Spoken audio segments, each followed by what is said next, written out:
The great crystal towers of Zentara Prime reached toward the purple sky like fingers made of light. Inside the tallest tower, beings from 17 different worlds sat around a table that could have held a small spaceship. This was the Galactic Federation Council, and today they would make a decision that would change everything. Admiral Kethvar stood at the center of the room. His blue skin caught the light from the crystal walls as he spoke to the council members. He had served the Federation for 40 years, and his voice carried the weight of experience. "Council members," he began, "we face a problem unlike any we have seen before. The humans are spreading through space faster than we expected. They build colonies on worlds that would kill most of us.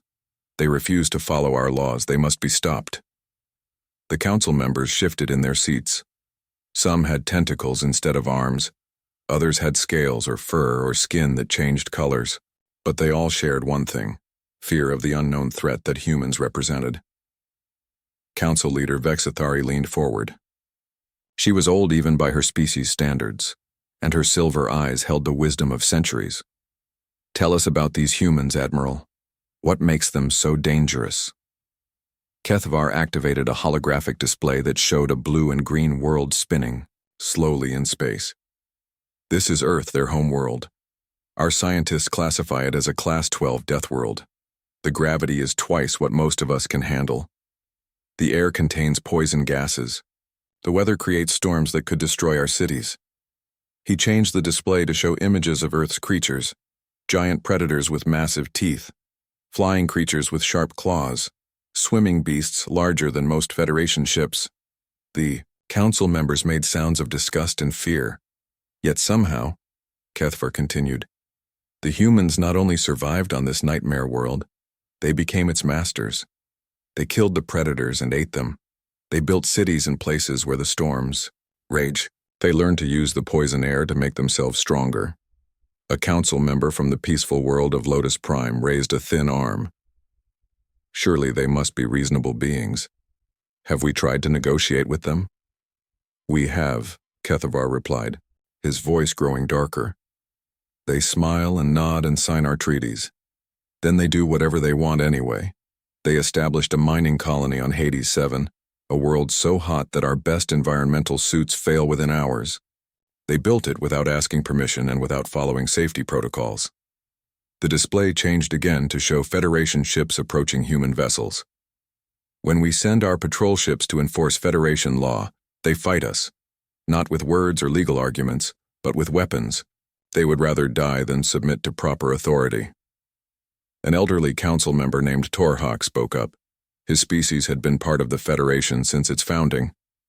"In 300 years of peace, we have never encountered a species that refused to join our civilized order. What do you recommend, Admiral?" Kethvar straightened his uniform. "The humans have 53 ships scattered across their territory. We have 300 vessels in our grand fleet. The humans use primitive weapons that fire chunks of metal. We have particle beams that can cut through asteroids. The humans wear simple armor. Our shields can stop any known weapon." He paused for effect. "I recommend we give them 30 days to withdraw all their people from space beyond their home system. If they refuse, we destroy their ships and remove the threat they represent." The council chamber fell silent. For 3 centuries, the Federation had maintained peace through careful diplomacy and the threat of overwhelming force. No species had ever forced them to actually use that force. Council leader Vexithari looked around the room. "Are there any objections to Admiral Kethvar's proposal?" Most of the council members nodded agreement. The humans were clearly a threat to the peaceful order they had worked so hard to build. Better to deal with the problem now before it grew worse. Only one member remained silent. Keeper Zolmak was ancient even by the standards of his long-lived species. He had seen civilizations rise and fall across the galaxy. His people kept the records of species that no longer existed. "Keeper Zolmak," Vexithari said, "do you have something to add?" The old being slowly raised his head. His voice was like wind through dry leaves. "I abstain from this vote. My people have seen what happens when civilized species fight Deathworlders. We prefer not to repeat old mistakes." "What do you mean?" asked Admiral Kethvar. But Zolmak had already closed his eyes and would say no more. The vote was taken. Every council member except Zolmak voted to give the humans an ultimatum. Within 3 days, Federation ships would deliver the message to every human colony and outpost. Far from the crystal towers of Zentara Prime, Commander Jake Sullivan sat in the command chair of the UES Liberty. His ship patrolled the border between human space and the Federation.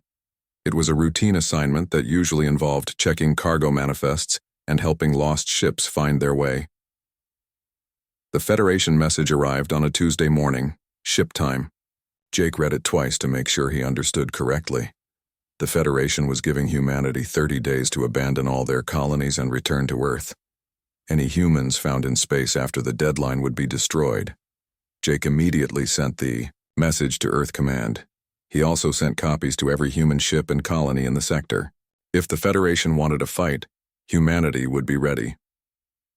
On Earth, General Lisa Warren received the message in her office at United Earth Command. She was a small woman with gray hair and steel in her voice. She had served in 3 wars and thought she had seen everything. But this was something new. She called an emergency meeting of the Earth Defense Council. Within 2 hours, every senior military officer on Earth was either in the room or connected by video link. "Ladies and gentlemen," Warren began, "the Galactic Federation has just declared war on humanity. They want us to abandon every colony, every mining station, every outpost we have built. They give us 30 days. The room erupted in angry voices. General Pete Morrison slammed his fist on the table. 30 days? We have 17 million people living on those colonies. Even if we wanted to evacuate them, it would take months. The Federation knows that, Warren replied. This isn't a real ultimatum. It's an excuse to attack us. Admiral Carol Hayes, head of the Space Fleet, stood up. Our ships are outnumbered 6-1. Their technology is more advanced than ours. From a strategic standpoint, we cannot win a direct confrontation. Then we don't fight directly, Warren said. We fight the way humans have always fought when facing impossible odds. We adapt, we survive, and we make the enemy pay for every inch. On the Federation border, Captain Ryan Mitchell received news that Federation scout ships were gathering at the edge of his system. His small outpost on New Colorado was home to mining families and farmers who had come to build new lives. Now they would have to fight for those lives. Mitchell sent his family and the other civilians to the underground shelters. Then he and his security team prepared to defend their home. They had 2 patrol boats and some mining equipment they could convert into weapons. Against the Federation fleet, it wasn't much. But Ryan had been born on Earth, where his grandfather had told him stories about humans who fought impossible battles and won through sheer stubborn refusal to quit. Maybe the Federation had better ships and weapons, but they had never faced humans who had nothing left to lose. The countdown began. In 30 days, the Federation would learn what it meant to fight Deathworlders. The council members who had voted for war would discover that some enemies are more dangerous when cornered. Admiral Kethvar prepared his fleet for what he expected to be a quick campaign. The humans would see the overwhelming force arrayed against them and surrender. It was the logical thing to do.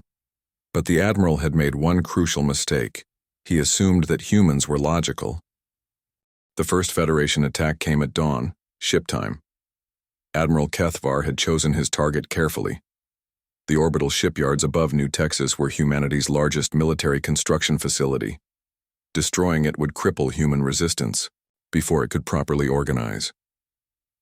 3 Federation battlecruisers moved into attack position. Their elegant hulls gleamed like polished metal as they prepared to fire. The particle beam weapons that could slice through asteroids charged with deadly energy. Captain Amy Foster stood on the command deck of Deep Star Station. She was a short woman with calloused hands from years working on starship engines. The Federation had given them 30 days to surrender. They had used those 30 days to prepare for war. Federation ships are powering weapons, reported Lieutenant Dan Parker from his sensor station. Amy nodded. All defensive systems online. Lock weapons on the lead ship. The Federation attack began with a brilliant flash of light. 3 particle beams struck Deep Star's shields at the same moment. The energy weapons were designed to vaporize the human facility in seconds. Instead, the beams hit shields that should not have existed. The humans had been studying Federation technology for 3 years. They knew how the weapons worked and had built defenses accordingly. But the Federation beams were still powerful. Deep Star's shields flared and sparked under the assault. Warning lights flashed across the command center. "Shields down to 60%. Called Parker. "Return fire," Amy ordered. Deep Star's weapons were simple compared to Federation technology. They were railguns that fired chunks of metal using magnetic acceleration. The Federation scientists had dismissed them as primitive throwbacks to an earlier age of warfare. The railgun slugs crossed space at incredible speed. They struck the lead Federation battlecruiser just as its captain was preparing a second particle beam attack. The elegant alien ship had shields designed to stop energy weapons. The physical projectiles from the human railguns passed through. The energy barriers like they were made of air. The metal slugs punched through the battlecruiser's hull and tore through its interior. Admiral Kethvar watched in shock as his flagship shuddered under impacts that should have been impossible. The humans were using crude kinetic weapons, the kind of primitive technology that civilized species had abandoned centuries ago. "Damage report," he demanded. His tactical officer looked confused. "Sir, we have hull breaches on decks 7 through 12. The engineering section is venting atmosphere. How did primitive kinetic weapons penetrate our shields?" Kethvar did not have an answer. Federation military doctrine assumed enemies would use energy weapons like civilized beings. No one had considered that humans might use brute force instead of elegant technology. On Deep Star, Amy watched 3 more Federation ships move into attack range. Her railguns had damaged one enemy vessel, but she was still outnumbered. The Federation would adapt their tactics now that they knew human weapons could hurt them. "Captain," called Lieutenant Parker, "we're getting reports from across the system. Federation ships are attacking our mining stations and cargo platforms." Amy felt a cold anger settle in her chest. The Federation was not just attacking military targets. They were trying to destroy everything humans had built in the system. "Open a channel to all human ships and stations," she ordered. "Tell them to fight like their lives depend on it." Because they do. Across the New Texas system, humans responded to the Federation attack with desperate courage. Mining platforms converted their rock-cutting lasers into weapons. Cargo haulers launched their shipping containers like missiles. Even civilian transports joined the fight, ramming Federation ships with suicidal determination. Colonel Ben Hayes commanded the evacuation fleet at New Austin Colony. His job was to get civilian families to safety before the Federation could target them. But as his ships loaded refugees, Federation fighters appeared in the sky above the colony. The alien fighters were sleek and fast, designed for precision strikes against military targets. They dove toward the colony's landing field where human transport ships sat loading evacuees. Ben had 12 security officers and some mining equipment. Against Federation fighters, it should have been no contest. But Ben had grown up on Earth, where his grandfather had fought in wars where humans faced impossible odds and somehow survived. "Get those transports loaded faster," he shouted into his radio. "Martinez, get that mining laser pointed at the sky. Chen, find me anything that can shoot."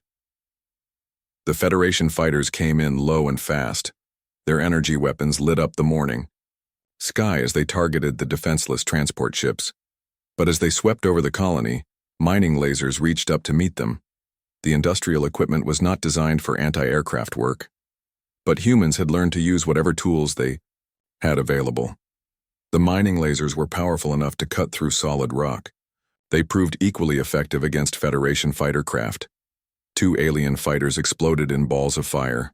A third crashed into the colony's water treatment plant. The remaining fighters pulled back, their elegant formations broken by weapons they had not expected to face.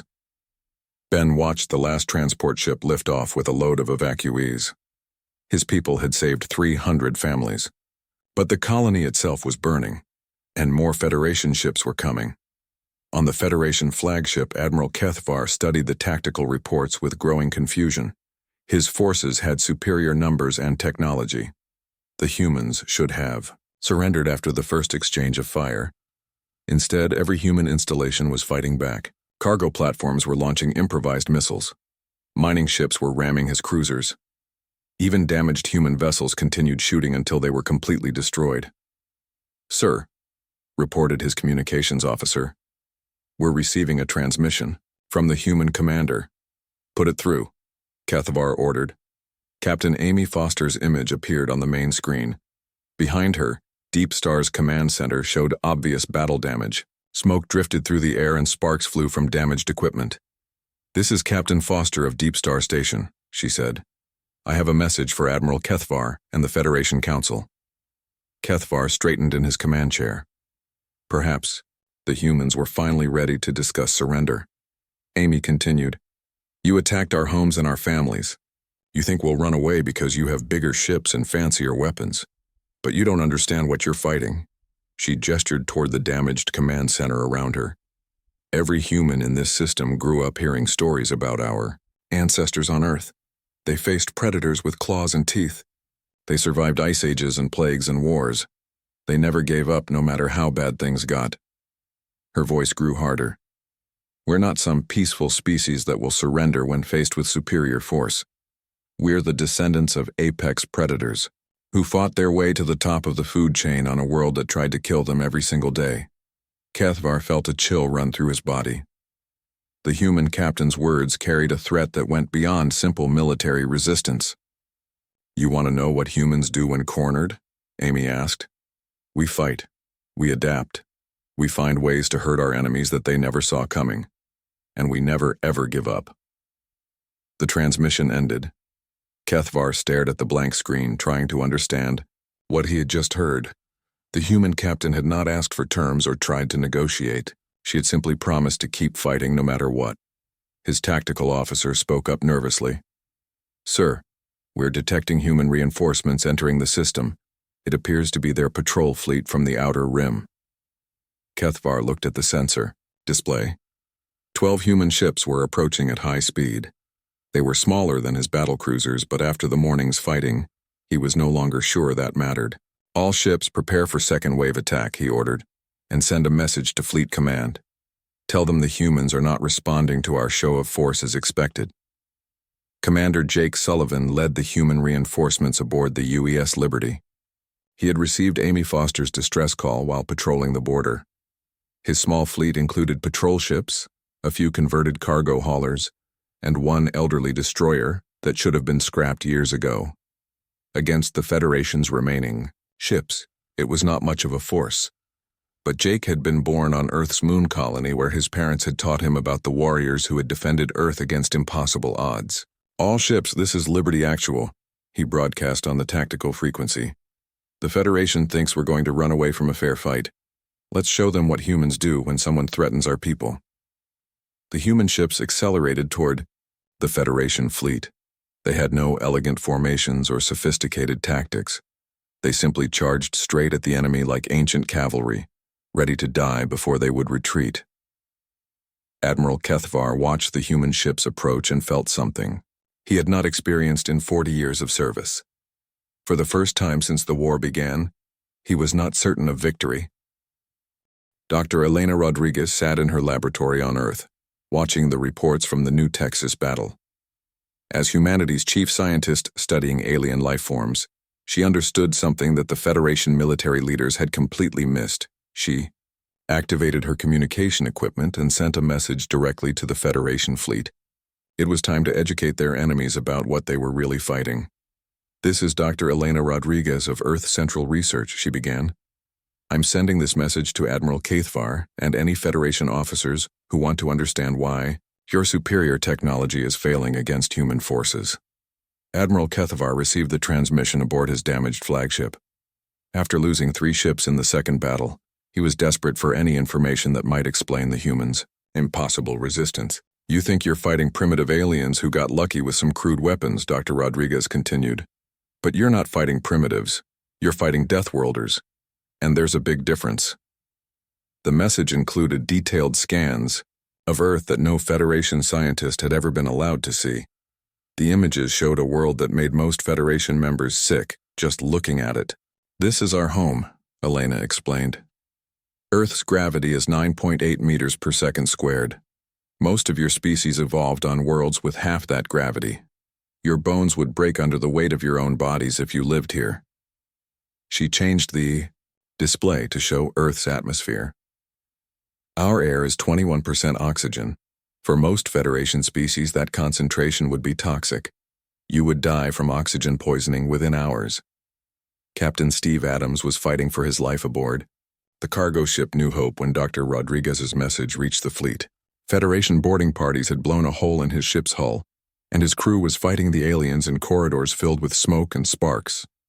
The Federation soldiers wore full environmental suits with air recycling systems and radiation shielding. They moved carefully through the damaged ship, expecting the human crew to surrender once their life support failed. Instead, they found humans who had sealed the hull breach with plastic sheeting and duct tape. The crew was breathing through emergency masks and fighting in conditions that should have killed them within minutes.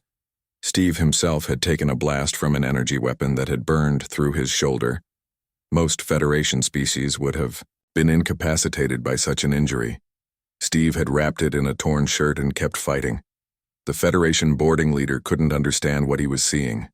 These humans were operating in vacuum, cold, and radiation levels that would kill his people even with full protective gear. Yet they showed no signs of slowing down. Dr. Rodriguez's message continued playing throughout the fleet. Earth's weather systems produce storms with winds over 200 kilometers per hour. These storms can destroy buildings and kill thousands of people. We call them hurricanes, and they happen several times each year. She showed images of Earth's predators: lions with fangs designed for killing, sharks with rows of razor teeth, bears that could crush a human skull with their bare hands, snakes with venom that could kill in minutes. Every human alive today is descended from ancestors who survived millions of years on this world, Elena explained. Not just survived, but became the dominant species. We didn't do it by being peaceful. We did it by being better predators than anything else on the planet. The message reached Colonel Ben Hayes as he defended New Austin Colony's evacuation site. Federation ground forces had landed and were advancing toward the civilian shelters.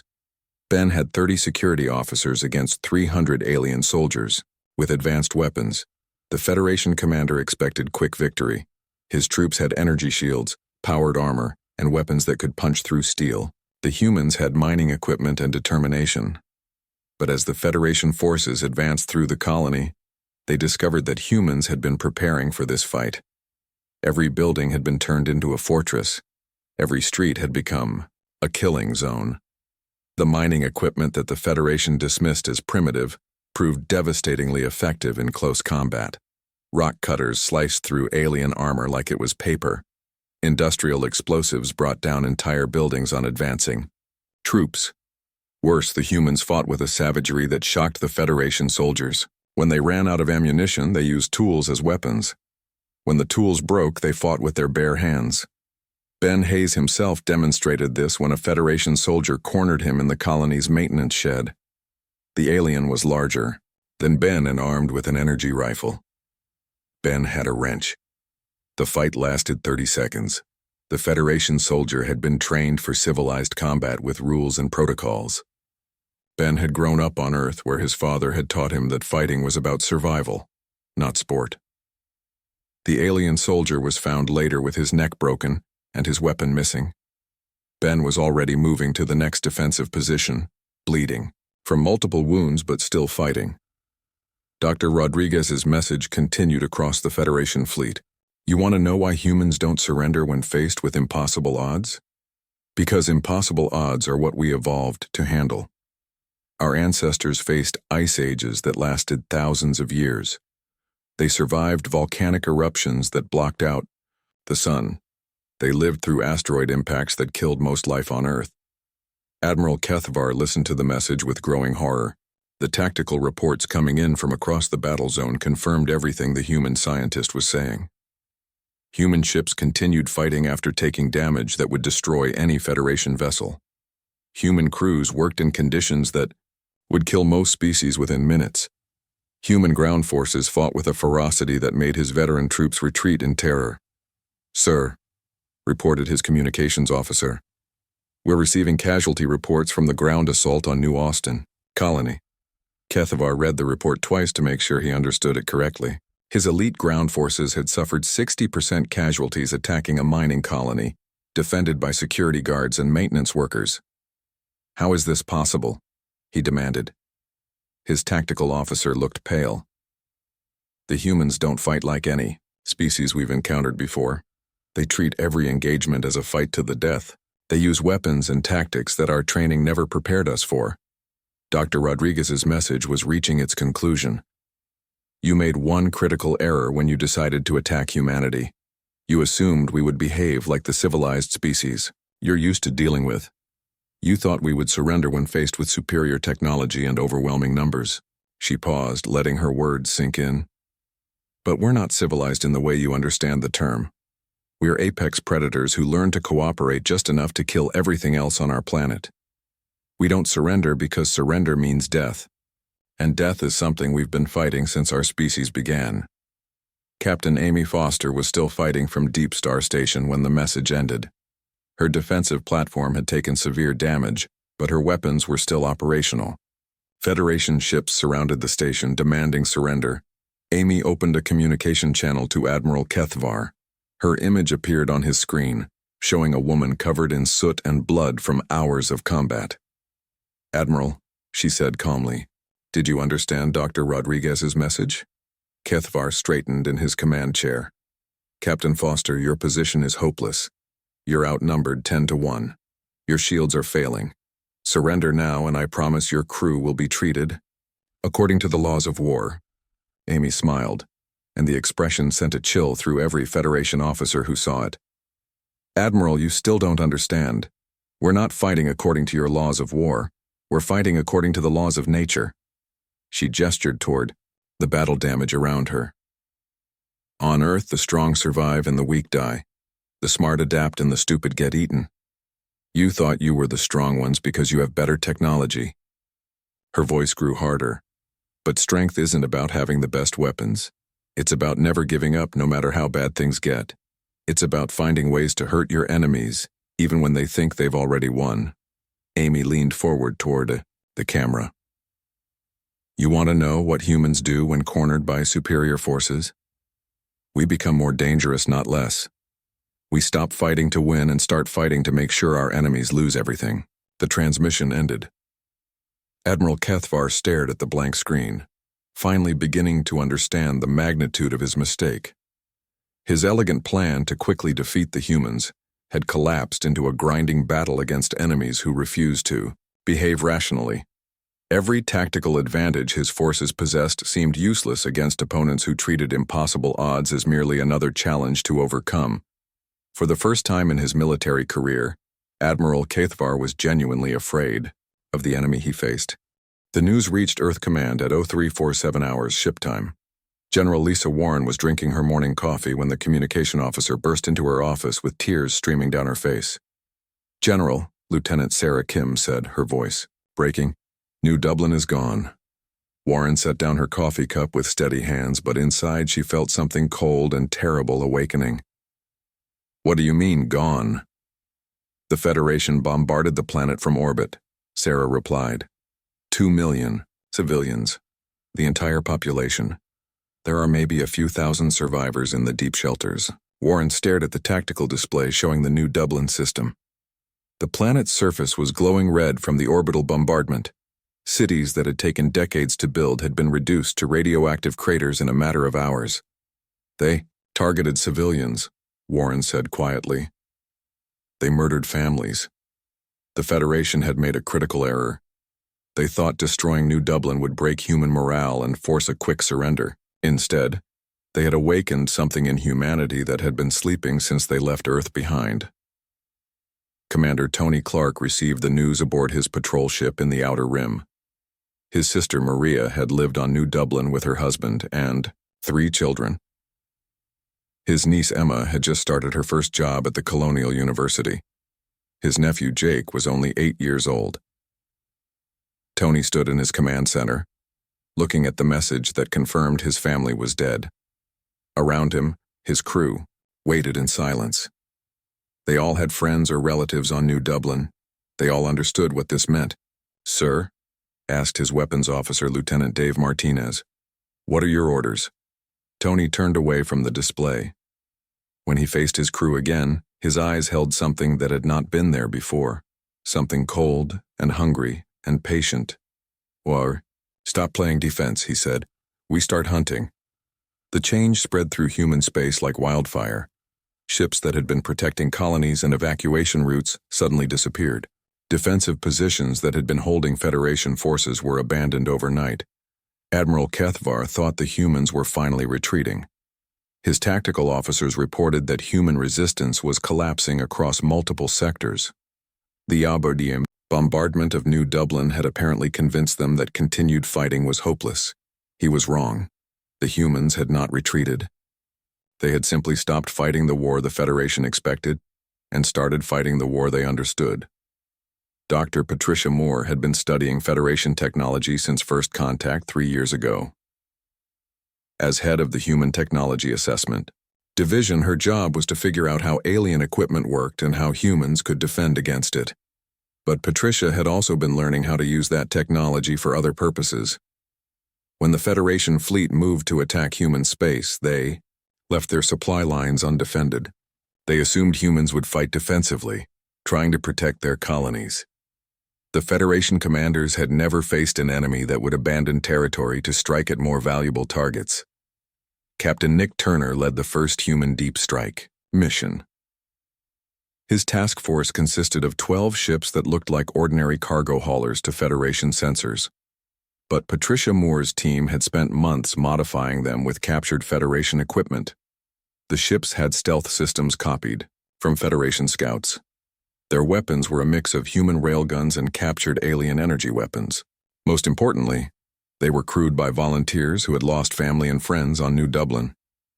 Nick's target was a Federation supply convoy heading to the front lines. Intelligence reports indicated the convoy carried ammunition, spare parts, and medical supplies for 3 battle groups. The convoy escort consisted of 2 cruisers and a destroyer. Against a dozen human cargo ships, it should have been more than adequate protection. But Nick's ships did not behave like cargo haulers. They approached the convoy at high speed and opened fire without warning. The Federation escort commander had time to realize he was under attack before the first railgun slugs punched through his ship's hull. The battle lasted 18 minutes. When it ended, the entire Federation convoy was destroyed or captured. Nick's force had lost 3 ships, but they had dealt the enemy a blow that would be felt across the entire Federation fleet. More importantly, they had captured a Federation battlecruiser intact. The crew had surrendered when human Marines began, cutting through their hull with plasma torches. Within hours, human engineers were downloading the ship's entire computer database. The pattern spread throughout Federation space. Human raiders appeared without warning, struck fast and hard, then vanished before reinforcements could arrive. They did not fight for territory or strategic positions. They fought to hurt the Federation as much as possible. General Karen Price coordinated these operations from Earth Command. Her strategy was simple: make the war so expensive that the Federation would have to negotiate. But she underestimated how thoroughly the New Dublin massacre had changed human psychology. The raiders were not fighting to force negotiations. They were fighting for revenge. Captain Holly Brooks commanded the most successful human raider group. Her fleet consisted of captured Federation ships crewed by human volunteers. They had painted the ships black and marked them with the names of the dead from New Dublin. Holly herself had been born on New Dublin. She had escaped the planet only because she was serving in the merchant fleet when the bombardment began. Everyone she had ever known was dead. Her fleet specialized in attacking Federation military bases. They did not try to capture territory or hold strategic positions. They simply destroyed everything they could reach and moved on. The attack on EU Firebase 7 became legendary among human forces. The Federation had built the base to support their invasion of human space. It was protected by energy shields, automated defenses, and a garrison of elite troops. Holly's ships approached the base using Federation identification codes. The base commander allowed them to dock, thinking they were reinforcements from the fleet. The human Marines who came off those ships were not interested in prisoners or negotiations. They had watched the orbital bombardment of New Dublin on the news feeds. They had seen the images of children's hospitals burning and schools turned to rubble. The fighting inside Firebase 7 lasted 6 hours. When it ended, the base was a burning wreck and its entire garrison was dead. Holly's Marines had taken no prisoners and asked for no mercy. They left behind a message written in the base commander's blood. Remember New Dublin. Admiral Kethver received reports of human attacks across 12 different systems. His supply lines were being cut. His bases were being destroyed. His ships were disappearing without sending distress signals. The elegant war he had planned to fight was becoming a nightmare of ambushes and raids. The humans were not behaving like civilized opponents. They were acting like the predators Dr. Rodriguez had described. "Sir," reported his intelligence officer, "we've intercepted human communications. They're calling this the New Dublin campaign." Kethvar studied the tactical display showing the spread of human attacks. They were targeting military installations, supply convoys, and communication stations. But they were also hitting civilian Federation facilities. "They're trying to terrorize us into surrender," his tactical officer suggested. "No," Kethvar replied slowly. "They're not trying to terrorize us. They're trying to kill us. All of us." He was beginning to understand that the war had changed after New Dublin. The humans were no longer fighting to defend their territory. They were fighting to destroy the Federation completely. For the first time since the war began, Admiral Kethvar wondered if his forces could win against enemies who had stopped caring about their own survival and focused entirely on destroying their opponents. The Federation had made the mistake of turning a territorial dispute into a war of extermination, and humans, as Dr. Rodriguez had tried to warn them, were very good at wars of extermination. They had practiced on their own planet for millions of years. 6 months after the war began, Admiral Kethvar stood in his command center and stared at numbers that made no sense. His grand fleet had started with 300 ships. Now he had fewer than 90 vessels still able to fight. The humans had started with 53 ships. Intelligence reports now suggested they had over 200. Most of them captured Federation vessels converted to human use. "Sir," reported his communications officer nervously, "we're receiving a priority message from the Council." Kethvar accepted the transmission from Zentara Prime. Council leader Vexathari appeared on the screen, but she looked older than when the war had started. The elegant confidence she had shown 6 months ago was gone. "Admiral," she began, "the Council demands an explanation. How have primitive Deathworlders managed to penetrate Federation space and threaten our core worlds?" Kethvar had been dreading this conversation. "Council leader, the humans are not fighting the war we expected. They have abandoned conventional tactics and adopted strategies that our military doctrine never anticipated." "Explain," Vexathari demanded. "They capture our ships and convert them for their own use. They attack supply lines instead of holding territory. They target civilian installations to spread fear. Most importantly, they fight with a determination that defies rational analysis." On the screen, Vexathari's expression grew pale. "Are you saying we cannot defeat them?" Before Kethvar could answer, alarms began sounding throughout his flagship. His tactical officer looked up from his sensor station with fear in his eyes. "Sir, human ships are approaching. It's a large force, at least 30 vessels." Kethvar felt his blood turn cold. "Where did they come from?" "We have sensor nets covering all approach routes. They appear to have come from the direction of Kepler Station," the tactical officer replied. Kepler Station was the Federation's primary naval base in this sector. It was protected by shields, automated defenses, and a garrison of 5,000 troops. The idea that humans could have approached from that direction meant only one thing.